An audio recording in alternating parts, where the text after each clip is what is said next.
শান্ত হয়ে বসুন, লীলা আস্বাদন করুন। প্রত্যেকটা কথাই শোনা যাচ্ছে, শুনতে পাচ্ছেন। এখন কথার সঙ্গে গানের সঙ্গে ইনস্ট্রুমেন্ট যা আছে সে তো বাজবেই, ধৈর্য ধরে আস্বাদন করতে হবে, সব বুঝতে পারবেন। আর এত উত্তেজিত ভগবত সেবা যখন করা হয়, মাইন্ডটাকে স্থির করতে হয়। মন চঞ্চল অবস্থায় উগ্র মানসিকতা নিয়ে ভগবত সেবা হয় না। সবার আগে চাই দীনতা, নত হও।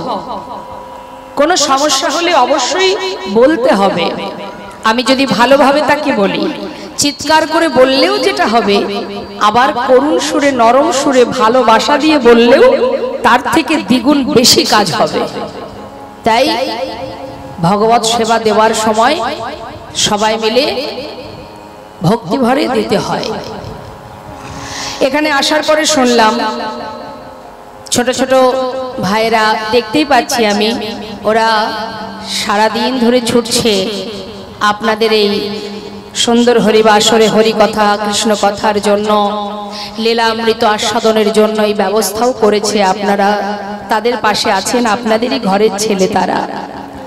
মা বাবার সহযোগিতা না থাকলে, গুরুজনের সাপোর্ট না থাকলে ছেলে মেয়েরা ভক্তি জগতে কোনোদিন যেতে পারে না।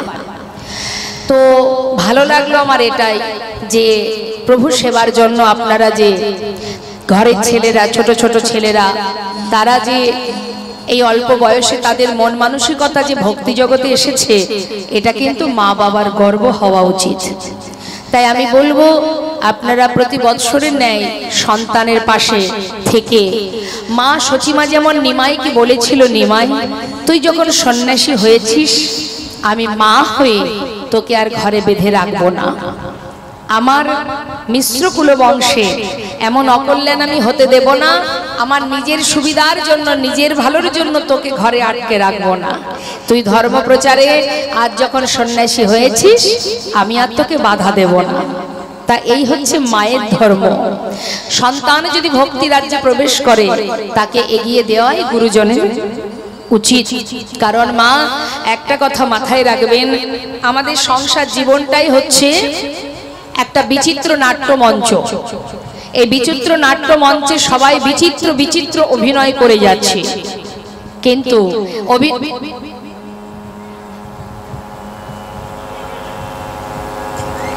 অভিনয় যখন আমাদের শেষ হয়ে যাবে, আমাদের কিন্তু নিজের ঘরে চলে যেতে হবে। যেখানে বর্তমানে আমরা সবাই বিরাজ করছি, এটা তো আমার আসল জায়গা ঠিকানা নয়। আমরা যেখান থেকে এসেছি সেইখানে ফিরে যাওয়া, সেটাই আমার ঘর, সেটাই বাড়ি, সেটাই ঠিকানা। তাই যদি কোনো সন্তান অতি তাড়াতাড়ি সেই পথে এগিয়ে যায়, তাকে এগিয়ে দেওয়াই আমাদের উচিত, তাই না? তাই আপনাদেরকে বলবো আরেকটি কথা। শুনলাম যে এখানে জগন্নাথ মাসির বাড়িতে আসে, এই গ্রামে সবার বাড়িতে যে যেদিন দায়িত্ব নেয় সেই বাড়িতে জগন্নাথকে নিয়ে যাওয়া হয়। এটা যেমন আনন্দের বিষয়, সেই সঙ্গে একটা দুঃখের বিষয়। এটা যদি আপনাদের এইখানে স্থানে যতজন আছেন আপনারা ভক্তবৃন্দ, কোনো ভক্তের যদি, দেখুন এখানে আমার তো কিছু নেই, সবই প্রভুর দেওয়া। যদি কারোর অনেক সম্পদ থেকে থাকে, বা কোনো সহৃদয় ব্যক্তি, বড় মনের মানুষ যদি কেউ থেকে থাকেন, জগন্নাথ মন্দির নির্মাণের জন্য যদি ভূমি দান করতে পারেন, ভগবত সেবার তরে দান। নিতাই গৌর হরিবোল, গৌর হরিবোল, হরিবোল। তো আমার ভীষণ কষ্ট লাগলো যে ছোট ছোট আমাদের ভাইরা, তারা যে নিজেরা সবকিছু দায় দায়িত্ব নিয়ে যেখানে যে বাড়িতে বলছে সে বাড়িতে জগন্নাথকে নিয়ে পরপর যে কদিন চলছে জগন্নাথের সেবা, এটা একটা নির্দিষ্ট জায়গায় যদি তাকে স্থাপন করা যায়, তাকে রাখা যায়, এবার আপনারা গ্রামবাসীরা সবাই সিদ্ধান্ত নেবেন যে আজকে জগন্নাথের সেবার যা কিছু দায়িত্ব আমি বহন করব। সেদিন আপনারা দিলেন, আর একজন বললেন তাহলে কালকের দায়িত্ব আমার থাকবে। এক একদিন এক এক রকম ভোগ হয়তো, তো আপনারা সবাই আলাদা আলাদা করে এক একদিন এক একজন পুরো দায়িত্ব নিয়ে ভগবত সেবা, জগন্নাথ সেবা এবং ভক্ত সেবার ব্যবস্থা করতে পারেন। দেখবেন তাতে আরো অনেক বেশি আনন্দ হবে। আর যদি সেই ভূমি কেউ দান করতে পারেন, দেখুন আসবো আমি কি আসবো না সেটা বড় কথা নয়, আমি চাই আপনাদের এই স্থানে একটি জগন্নাথ মন্দির তৈরি হোক, যে জগন্নাথের কৃপা অতি সহজে লাভ করা যায়। মা তাই গৌর হরি বলবো আমি জগন্নাথের কৃপা, জগন্নাথের ঘটনা আপনাকে অবশ্যই আপনাদের বলবো, ভালো লাগবে। জগন্নাথের যে রূপ আপনারা দেখতে পান, আজকের লীলাটা একটু বলে নি। আজকে যে আমরা লীলা শ্রবণ করব, যে লীলা আস্বাদন করব, ভক্ত ভগবানের মধুর একটি লীলা আমরা আস্বাদন করব। পুত্র রূপে ভগবান, শুনবো লীলাটি। তার আগে একটু বলি, যেহেতু জগন্নাথের সেবা উপলক্ষেই অনুষ্ঠান, আস্তে জগন্নাথের যে বিগ্রহ আমরা দেখতে পাই পুরী ধামে বা এখানেও আপনারা দেখছেন, তো এই যে জগন্নাথের যে বিগ্রহটি, তার যে গঠন দেখলে কি মনে হয়, সম্পূর্ণ না অসম্পূর্ণ? অসম্পূর্ণ। এটা কিন্তু আমাদের ভুল ধারণা। কেন বলুন তো? এটাই পরিপূর্ণ, এই রূপটি হচ্ছে পরিপূর্ণ, এখানে কোনো অসম্পূর্ণতা নেই। যদি বলেন কেন, এবার বলি শুনুন। জগন্নাথের এই রূপ সর্বপ্রথম দেখেছিল দেবর্ষি নারদ। কোথায়? দ্বারকায়। যেদিন দ্বারকায় ভগবান শ্রীকৃষ্ণের সহধর্মিনী যারা, রুক্মিণী, সত্যভামা, যে সকল সহধর্মিনী, তাদের মনে একটা ক্ষোভ ছিল, দুঃখ। কি?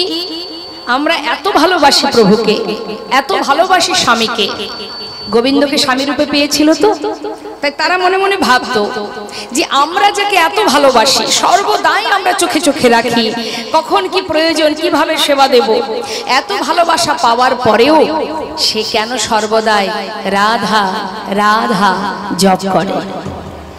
এখন এই রাধা কে, রাধার কি জিনিস, সেটা জানার জন্য ভগবান শ্রীকৃষ্ণের সহধর্মিনী যারা, তারা গেছেন কার কাছে? বলরামের মা রোহিণী মা। রোহিণী মায়ের কাছে গিয়ে বলছে, একটু বলবে, তুমি একটু বলে দাও যে যাকে আমরা এত ভালোবাসি সে কেন সর্বদাই রাধা নাম জপ করে। আস্তে যেই না কথাটা বলেছে মা, সঙ্গে সঙ্গে মাতা রোহিণী তাদেরকে সামনে বসিয়ে, আস্তে নিতাই গৌর হরি বল, মাতা রোহিণী কি করলেন? তাদেরকে সামনে বসিয়ে এবার বৃন্দাবনে প্রেমময়ী রাধা রানী,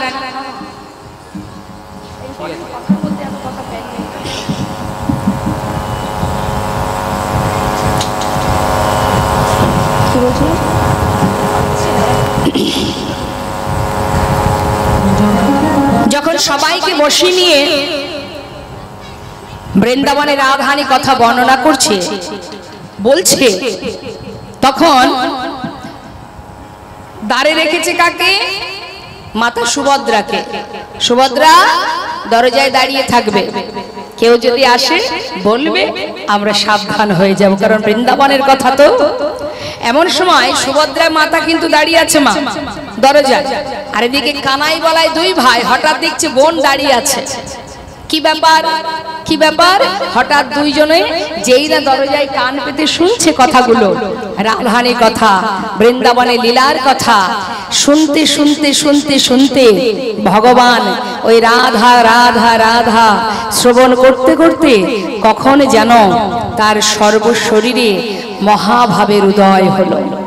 আর এই মহাভাব, অষ্টসাত্ত্বিক ভাবের যখন উদয় হয়েছে বাবা, তখন তার এই দুটো হাত একটু একটু করে ভিতরে প্রবেশ করছে, পা দুটো ভিতরে প্রবেশ করছে, আর সেই অপরূপ রূপ দেখতে পেয়েছে কে? দেবর্ষি নারদ।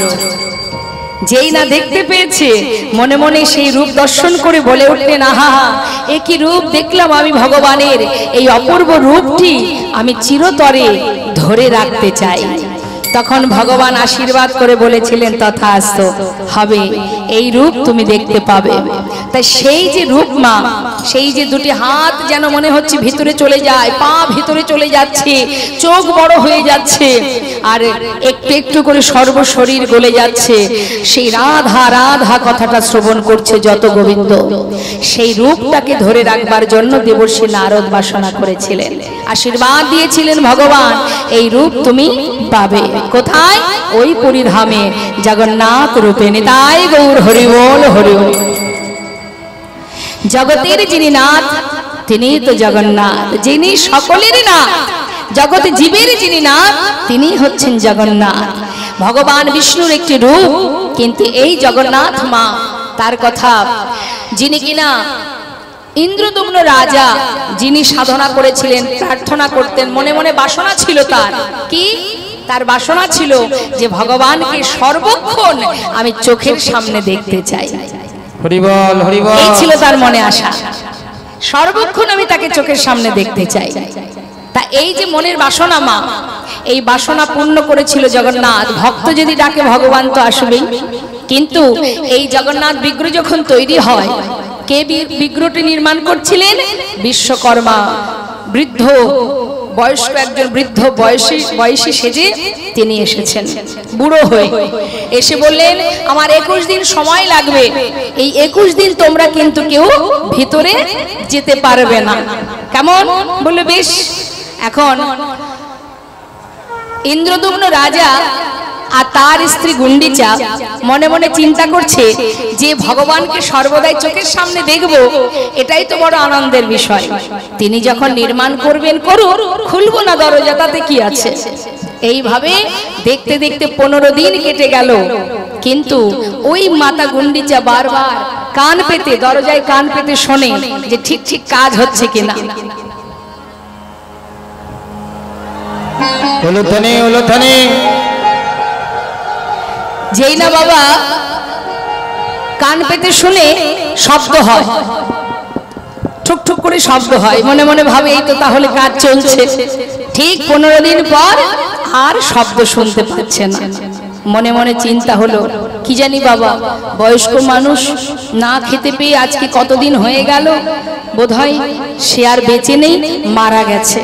স্বামীকে বলছে স্বামী তুমি দরজা খুলে দাও, আমার মন বলছে উনি আর বেঁচে নেই, কি হলো কি জানি। এখন বারবার বলছে বলে তিনি যেই দরজাটা খুলেছে, সঙ্গে সঙ্গে বিশ্বকর্মা অদৃশ্য হয়ে গেছে। হরি বল। এবার সেই জগন্নাথ বলদেব আর সুভদ্রা মাতা রূপ দর্শন করে ইন্দ্রদম্ন রাজা চোখের জলে বুক ভাসিয়ে কাঁদছে, এ আমি কি ভুল করলাম, আমার স্ত্রীর কথা শুনে দরজাটা খুললাম আর এই অসম্পূর্ণ রয়ে গেল এই বিগ্রহ, এ আমি কি অপরাধ করলাম, আমার কি অপরাধ হলো। তখন দেবর্ষি নারদ এসে বলেছিল শোনো, এটা অসম্পূর্ণ নয়, এটা পরিপূর্ণ দেহ। এই দেহ আমি সর্বপ্রথম দেবর্ষি নারদের জন্যই কিন্তু জগন্নাথকে পাওয়া মা। শুধু জগন্নাথ এই কারণে নয়, আরো আছে মাতা পার্বতী, যার জগন্নাথে যার নাম বিমলা দেবী। এই বিমলা মাতার ঘরে দেখবেন জগন্নাথের ভোগ আগে যায়। শুধু তাই নয়, আর কে ছিল? চতুর্মুখ ব্রহ্মা আর ইন্দ্রদম্ন রাজা, 4 জনের জন্যই আমরা জগন্নাথকে পেয়েছি। হ্যাঁ, তা এই যে বড় বড় চোখ, এর একটা মাহাত্ম্য আছে মা। শাস্ত্র কি বলছে? চোখ দুটো দেখলে কি মনে হয়? বিশাল বড় চোখ না, মোটা মোটা হয়ে আছে। হরি বল। এরও কারণ আছে। জগন্নাথ তিনি জীবকে এটাই বোঝেন, ভক্ত যদি আমার জন্য এতটুকু করে, এতটুকু করে, সেটাকে আমি বিশাল বড় ভাবে গ্রহণ করি। আমি মনে করি আমার ভক্ত আমার জন্য অনেক করেছে। যেমন মনে করুন আপনার ঘরে আপনার কোলের ছোট্ট শিশু সবে মাত্র কথা বলতে শিখেছে, আদো আদো কথা, তাই তো? এখন আদো আদো কথা বলছে আপনার বাচ্চাটি, সে যদি কখনো কোনো একটা একটু আদো আদো কোনো একটা কথা বলে, আশ্চর্যজনক কথা বলে, জানি তাই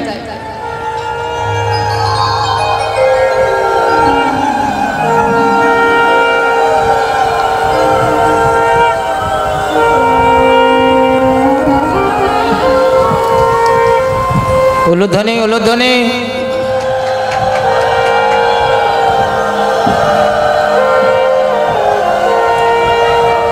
জয় রাধে।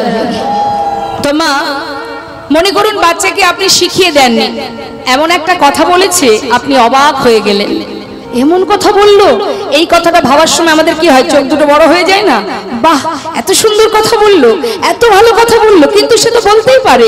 কিন্তু সেটাকে সামান্য একটা বিষয়কে আমরা যেমন অনেক বড় করে নিই, বাহ এত বড় কথা, এত ভালো কথা বললো। এই যে আনন্দ, ভগবান ভক্ত যতটুকু করুক, জগন্নাথ দেব ওই সামান্য আপনি যতটুকু দান করবেন সেই দানটাকে প্রভু বিশাল আকারে গ্রহণ করে। কিছু যেমন আমরা সামান্য একটা কিছু দেখলে বলি না, ওয়াও এত সুন্দর, ঠিক তদ্রূপ চোখ দুটো বড় বড় হয়ে যায় ভক্তের দেওয়া কিঞ্চিত ভালোবাসায়, তিনি বিশাল আকারে গ্রহণ করেন সেই জন্য। আর এই যে দুটি হাত তিনি বাড়িয়ে রেখেছেন, তোরা একবার আমার কাছে আয়। আমরা দেখতে পাচ্ছি তার দুটো পা নেই, কিন্তু না, তিনি জীবকে এটাই বোঝালেন, তোরা আমার জন্য ছুটবি না, আমি একটা জায়গায় নির্দিষ্টভাবে আছি, একবার যদি আমার কাছে আসিস আমি তোদের কাছে ধরা দেব। কত ভক্তের কথা বলবো মা, অনেক ভক্ত। জগন্নাথ যখন চতুর্মুখ ব্রহ্মা এই জগৎজীবকে সৃষ্টি করেছিলেন, তখন ব্রহ্মা কাঁদছিলেন। কেন জানেন? যে এই জগৎজীবকে তো সৃষ্টি করলাম, এরা তো সারা জীবন সংসার জীবনে কষ্ট আর যন্ত্রণা ভোগ করবে। কি গো মা, সংসারে শান্তি আছে? কষ্ট, সারা জীবন কষ্ট। কারণ পৃথিবীটাই যন্ত্রণা দিয়ে সৃষ্টি, এখানে কেউ কোনোদিন ভালো থাকবে এটা এখনো আশা করবেন না কখনো, কারণ এই ভুলকটাই যন্ত্রণা দ্বারা সৃষ্টি। তাই ব্রহ্মা কাঁদছে যে এদের ত্রিতাপ জ্বালা সারা জীবন ভোগ করতে হবে প্রভু, আমি যে জীব জগৎকে সৃষ্টি করলাম এদের মুক্তির উপায় কি, এরা কিভাবে উদ্ধার হবে? তখন বিষ্ণু বলেছিল, শোনো ব্রহ্মা, তুমি সৃষ্টি করছো করো, যেদিন আমি জগন্নাথ রূপে নীলাচলে বিরাজ করব, জগতের জীব যেই নীলাচলে গিয়ে আমার সামনে দাঁড়াবে, সারা জীবনের ন্যায় তাদের সমস্ত পাপ দূরীভূত করে তাকে আমার করে আমি গ্রহণ করে উদ্ধার করে নেব। সেই ব্রহ্মার চোখের জল মুছিয়ে তার জন্যই আমরা জগন্নাথকে পেয়েছি। তাই সবাইকে বলবো, সেই জগন্নাথ আজ আপনাদের ঘরে ঘরে আসছে।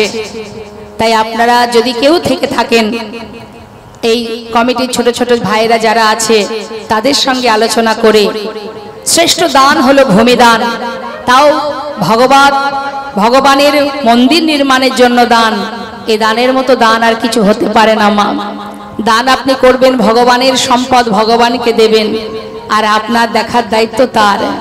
শাস্ত্রে বললেন, ভাবছো বসে চলবে কি, সে তুমি ভাববার কে, যার ভাবনা সেইভাবে তুমি ভাবো তাকে।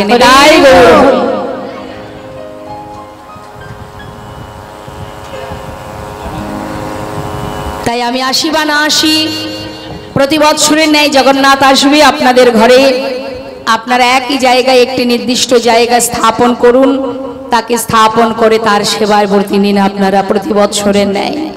এর মতো সুখ, এর মতো আনন্দ আর কোথাও পাওয়া যাবে না। একবার সবাই মিলে দুটি বাহু তুলে জয়ধ্বনি, নিতাই গৌর হরিবল, হরিবল গৌর হরিবল। জয় জগন্নাথ, জয় বলদেব, জয় সুভদ্রা মাতা কি জয়। জয় রাধে। আমরা লীলায় চলে যাব মা, আসুন আমরা সবাই মিলে আস্বাদন করব পুত্র রূপে ভগবান অগ্রদ্বীপের গোপীনাথ। দেখুন, আমরা যে ভক্তের কথা শ্রবণ করব, সেই ভক্ত ভগবানকে ভালোবেসেছিলেন। তো সেই ভক্ত কেমন ভাবে ভগবানকে ভালোবেসেছেন, আর কিভাবে ভালোবাসতে হয়, কিভাবে ভগবানকে ডাকতে হয়, কেমন করে ডাকলে ভগবান ভক্তের মনোবাঞ্ছা পূর্ণ করে। আমরা সবাই ভগবানকে ভালোবাসি, আর যে ভক্তের জীবনী আমরা শ্রবণ করব, সেই ভক্তের জীবনী শ্রবণ করলে তবেই তো জানতে পারবো যে তিনি কিভাবে ভগবানকে ভালোবেসেছেন আর আমরা কেমন ভাবে ভালোবেসেছি। আমাদের ভালোবাসাটা তার সঙ্গে সমসম হয় কিনা। হ্যাঁ, জয় রাধে। লীলা পরিবেশনে ভুল ত্রুটি হলে সন্তান জ্ঞানে ক্ষমা করবেন। চলে যাব আমরা নবদ্বীপ ধামে। কে কে গেছেন নবদ্বীপে একবার দেখবো, হাত তুলে দেখাবেন। কলিযুগে আমাদের দুটো কাজ মা, এক জগন্নাথের প্রসাদ পাওয়া, আর এক গৌর হরির দেওয়া মধুমাখা হরিনামামৃত আস্বাদন করা। এই দুটো কাজ যদি কেউ করতে পারে তার ভবজ্বালা দূরীভূত হয়ে পাপ তাপ দূরীভূত হয়ে কৃষ্ণ চরণে তার স্থান হয়। জগন্নাথের প্রসাদ সবাই পাবেন, কেউ যেন বঞ্চিত হবেন না। কেমন? যেদিন আমাদের এখানে উল্টো রথ, আপনারা সবাই মিলে একত্রিত হয়ে একদিন প্রসাদ তৈরি করে সবাইকে দান করবেন, নিজেরাও সেবা করবেন। হরি বল, হরি বল, তাই গৌর হরি বল। চলুন যাই সুদাম নবদ্বীপ ধাম।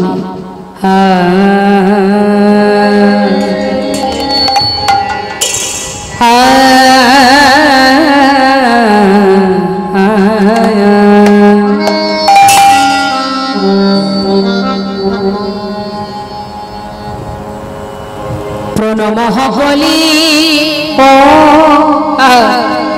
হে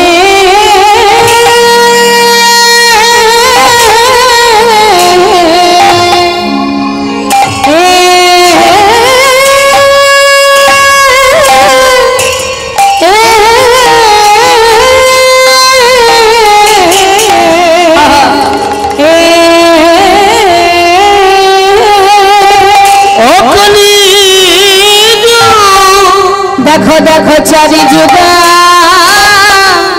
মাঝে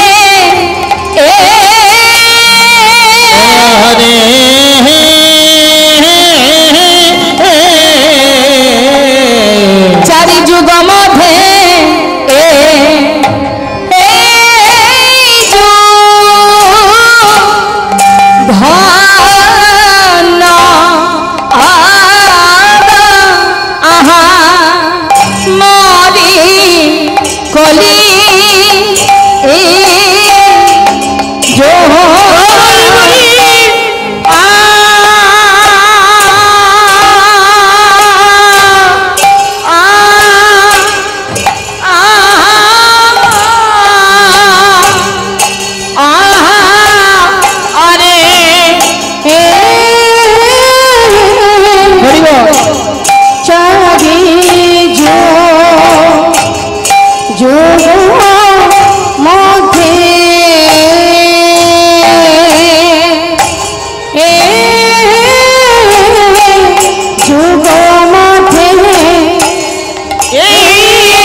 সংকীর্তন যাহাতে প্রচার যাহাতে প্রচার। প্রণামঃ কলিযুগ সর্বযুগ সার। প্রণাম করছে কাকে? কলিযুগকে। কারা প্রণাম করছে? বৈষ্ণবরা। যে কলির পদে পদে দোষ তাকে প্রণাম করছে ভক্তগণ, বৈষ্ণবগণ। হে কলিযুগ, তোমার চরণে আমার শতকোটি প্রণাম। কেন প্রণাম করছে মা? যার পদে পদে দোষ, কলির অনেক দোষ, তথাপিও তাকে প্রণাম করছে। কেন জানেন? যার অনেক দোষ থাকে তার একটা হলেও ভালো গুণ থাকে, তাই না মা? তা কলির তো অনেক দোষ। দেখবেন আমাদের বাড়ির ছেলে মেয়েরা বা বাড়ির কোনো ব্যক্তি বা পাড়ার কোনো ব্যক্তি যদি ভুল করে, আমরা কিন্তু কলির দোষ দিই। কলির ছেলে, কলি যুগ, কলি বলে এই অবস্থা, মানে সব কিছুতেই কলির দোষ, আমাদের কোনো দোষ নেই। তাহলে যে কলির এত দোষ, তাকে মহাজনগণ প্রণাম জানাচ্ছে কেন? বললেন তার যে একটা বিরাট গুণ আছে। ভালো গুণ কি? খারাপ গুণ তো আছে, ভালো গুণ কি? খারাপ গুণগুলো আগে বলি, আমাদের কি অবস্থা সেগুলো আগে বলি। राम भक्त तुलसीदास कलम दिच्छेन सच कहे तुम्हारे लट्ठा झूठ हो जगत भुलाए गौरस गली गली फिर सुरा बैठल बिकाए गाभी को दोही कुत्ता को पले बाछड़ी रह जाए भूखा संबंध को अच्छा खिलाए लेकिन बाप रह जाए भूखा चोर के छाड़े साधु के बांध पति को लगाए फांसी हाय रे कलियुग तेरी तामाशा जोक लागे और हासि। আমাদের দুরবস্থাগুলো একটু শোনো।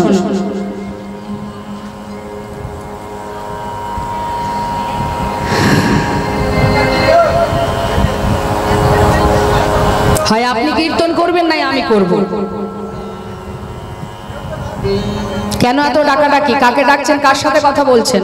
সামনে কারা বসে? বাবা স্কুলের ফার্স্ট বেঞ্চে কারা বসে? তাহলে হরিবাসরের ফার্স্টে কারা বসে? ভালো ভক্ত যারা। তা সেই লক্ষণগুলো তো আপনাদের মধ্যে রাখতে হবে, না হলে পিছনে যারা আছে বসে তারা কি শিখবে? নিতাই গৌর হরিবোল হরিবোল। শান্ত হয়ে বসুন, কথা নয়। আমাদের চোখ চারিদিকে ঘোরে, আমি একটু উঁচুতে আছি তো সব দেখতে পাচ্ছি। কথা বললে আমার কোনো অসুবিধা নেই, আমি 2-3 ঘন্টা পরে নেমে যাব। কিন্তু আপনি এত কষ্ট করে এই যেখানে এসে বসেছেন, যে জন্য আসা, যে জন্য বসা, যা পাওয়ার জন্য আসা, তার তো কিছুই পাওয়া হবে না।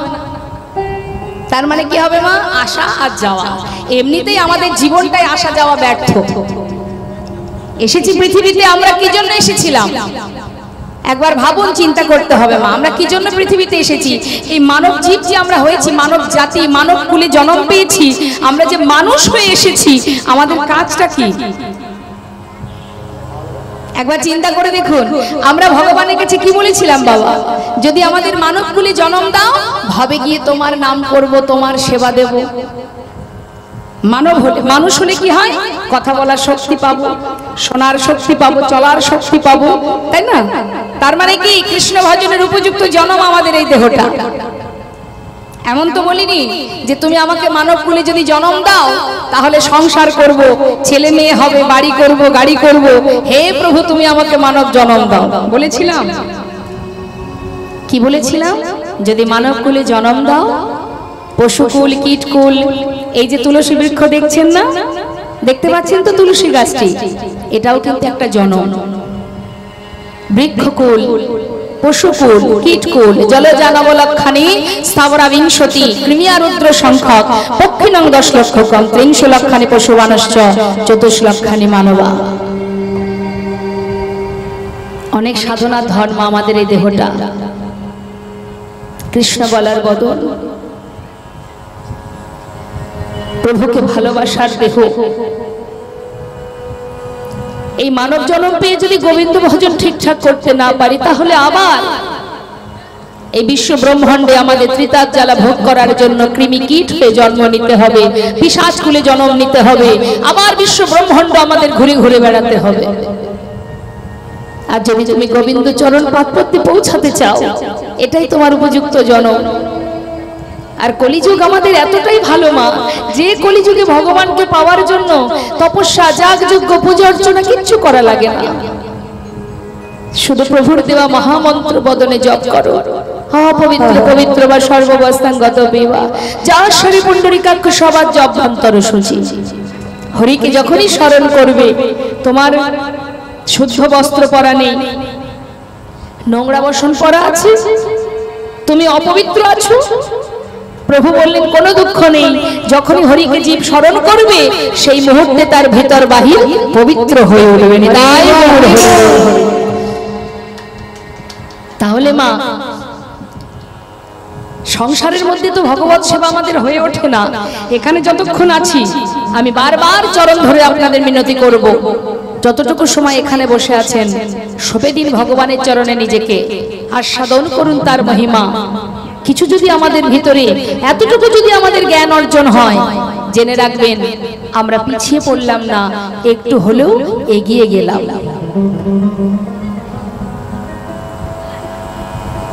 শাস্ত্রে বলছে কলি হত জীবের কি দুরবস্থা, সচ্চা কাহে তোমারে লঠা।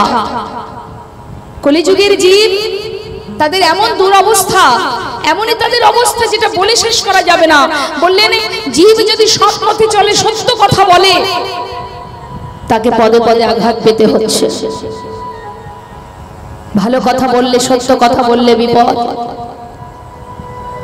চোখের সামনে যদি আপনি দেখেন যে একজন মারাত্মক অন্যায় করছে, দেখেও আপনি বলবেন আমি কিছু জানি না। সত্য কথা বললে হয়তো আপনার প্রাণটাও চলে যেতে পারে। তাই মাগো, ঝুঠা জগৎ ভোলাই, জগৎটাকে ছেয়ে রেখেছে, এটা ঘোর কলি।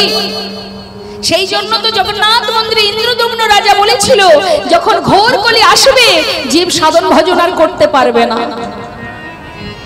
করতে দেবে না কলি। তাই জীব ভজন সাধন করতে পারুক বা না পারুক, অন্তত তোমার প্রসাদটুকু যদি সেবা করে, তবুও তো সে তোমার চরণ পাদপদ্মে পৌঁছাতে পারবে। হরি বল, হরি বল। তাই দেখবেন মা, পুরী ধামে একবার নয়, পুরী ধামে জগন্নাথের সেবা হয়। নীলাচলে খাও তুমি 54 বার, একে একে বারে খাও শত শত ভার, 54 বার ভোগ হয়। এটা ইন্দ্রদম্ন রাজার ইচ্ছা ছিল, প্রভু আমি তোমাকে সর্বদাই চোখের সামনে দেখব, এক মুহূর্তের জন্য যেন তুমি আমার চোখের থেকে দূরে সরে যাবে না। সেই জন্য জগন্নাথ মন্দিরে সারা দিন কখনো দরজা বন্ধ হয় না, রাত্রে মাত্র 2 ঘন্টার জন্য বন্ধ হয় মা। কেন জানেন? এই 2 ঘন্টা বন্ধ হয় প্রভু ঘুমানোর জন্য, বিশ্রামের জন্য নয়। সারাদিন জগৎ জীব যাকে দর্শন করে, ওই 2 ঘন্টা স্বর্গের দেবদেবীরা আসে জগন্নাথকে দর্শন করতে। প্রতি বৎসর এটা হয়। এক সময় সমুদ্রের জল ওই জগন্নাথ মন্দিরে পূর্ণিমাতে জগন্নাথ মন্দিরে জল ঢুকে যেত মা। পান্ডারা জগন্নাথকে এত ভালোবাসতেন, একেবারে নিজের জন ভেবে যখন যা হতো মনের দুঃখ তার কাছে বলে দিত। তা বলতো প্রভু শান্তি করে তোমায় একটু পূজা দেব। ওই যে সমুদ্র, সমুদ্রের এত শব্দ, এত ডাক, ওই সমুদ্রের গর্জন, আমি যে মন্ত্র বলবো তোমায় সেবা করব, আমার মন্ত্র আমি নিজেই শুনতে পাই। জগন্নাথ দেব বললেন তাহলে ভক্ত দেখি কি করা যায়। হনুমানকে স্মরণ করলেন। হনুমান এসে দাঁড়িয়েছে মা। এখন হনুমান যেই না এসে দাঁড়িয়েছে, বলছে যে ঠিক আছে তোমরা চিন্তা করো না, সমুদ্রের গর্জন সব আমি আমার কানের মধ্যে প্রবেশ করাবো, যাতে মন্দিরে আর কোনো শব্দ না যায়। তাই দেখবেন যদি আপনারা পুরীধামে যান, মন্দিরের ভিতরে পা রাখলে আর কোনো শব্দ পাওয়া যায় না, মন্দিরের বাইরে আসলেই আবার সমুদ্র গর্জন শোনা যায়। সেখানে আজও হনুমানের সেই বিগ্রহ আছে, দর্শন করবেন। এরপরে কি হলো মা? ওই যে পুরীতে মানে জগন্নাথ মন্দিরে পূর্ণিমাতে যে জল ঢুকে যায়, সমুদ্রে জল ঢুকে যেত আগে, তখনও পান্ডারা মানে ভক্ত পূজারী যারা, প্রভু তোমাকে সেবা দিই, প্রতি পূর্ণিমায় জল প্রবেশ করে আর সব কিছু এদিক ওদিক করে দেয়, সব ছড়িয়ে ছিটিয়ে দেয়, কি করে এইভাবে তোমার সেবা করব? প্রভু তখন বললেন দেখো ভক্ত, এই ব্যাপারে আমি কিছু করতে পারবো না। কেন? কারণ তুমি তো জানো সমুদ্র হচ্ছে আমার সম্পর্কে শ্বশুর হয়। জগন্নাথের শ্বশুর কে? মা লক্ষ্মী। জন্ম কোথায়? সমুদ্রে যখন অমৃত উঠেছিল মা, অমৃত এনেছিল কে? মা লক্ষ্মী। তাহলে সম্পর্কে কি হয় সমুদ্র? শ্বশুর মশাই। বলে শ্বশুর আসে আমাকে দেখতে, এ ব্যাপারে আমি কিছু করতে পারবো না। পান্ডারা তখন সবাই মিলে হনুমানকে বললেন যে এখন কি করা যায়। হনুমান বললেন এই সমস্যা থেকে সমাধানের পথ দেখতে হবে। সমুদ্রকে আমি ধরে রাখবো, আর এগুলো সবই আছে মা। জগন্নাথের প্রতিদিন যখন যে লীলা হয়েছে সবই শাস্ত্রে লেখা আছে, আর সমস্ত শাস্ত্র গ্রন্থ সব জগন্নাথ মন্দিরেই আছে। তা সেই হনুমান সমুদ্র ধরে রেখেছে মা। তারপরের পূর্ণিমায় কিন্তু আর জল প্রবেশ করেনি।